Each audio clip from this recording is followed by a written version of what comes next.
I know my book, I swear. I do. Here we go.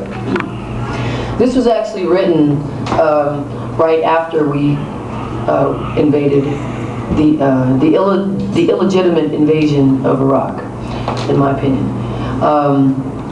And I was so angry that we weren't using our brave men and women in the armed forces for the right reason, which I know there may be some people here who have a dissenting opinion, and I respect your opinion, but this is mine. And so I was really angry that somebody like George W. Bush, who, when he had a chance to fight for his country, had his father with all his, connections, hiding in Texas. So that's what this is about. Hail Caesar.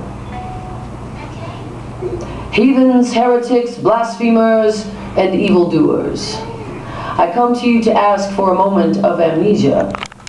So let's forget for a moment about the weapons of mass distraction. Let's forget for a moment that democracy was invented by the ancient pagan Greeks.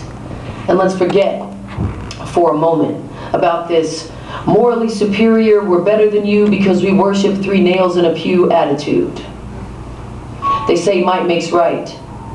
They say believe in the cross or you'll be lost because all other religions and gods are false. They say this is a Christian state that has never made mistakes, that only infidels burn in hell. But I remember well. I remember the Christians that systematically slaughtered the Cherokee, the Navajo, and the Apache. I remember the Christian that lovingly assassinated Lincoln. I remember the Christians that forbid all women, including Christian women, from voting. And I remember this one Christian that sent a bunch of other Christians to kill non-Christians in a war over oil and metaphor, but when he had the chance to fight for his Christian country, had his Christian father hide him in Texas.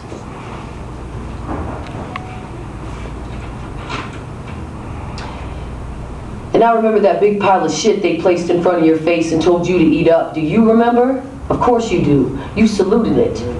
You had your fork and knife ready to dig right into that big steaming plate. And now you want seconds, thirds, until your appetite is forced to sleep by your apathetic gluttony. But never you fear. The chef is busy preparing another feast, squatting in the heat of the kitchen, piling it on thick. And don't worry if you can't lift another bite to that sloppy mouth of yours. Just open wide, you'll shove it right inside. Spoon-fed, put to bed, good night America. Remember, if the people are sheep, don't blame the shepherd. Hail Caesar.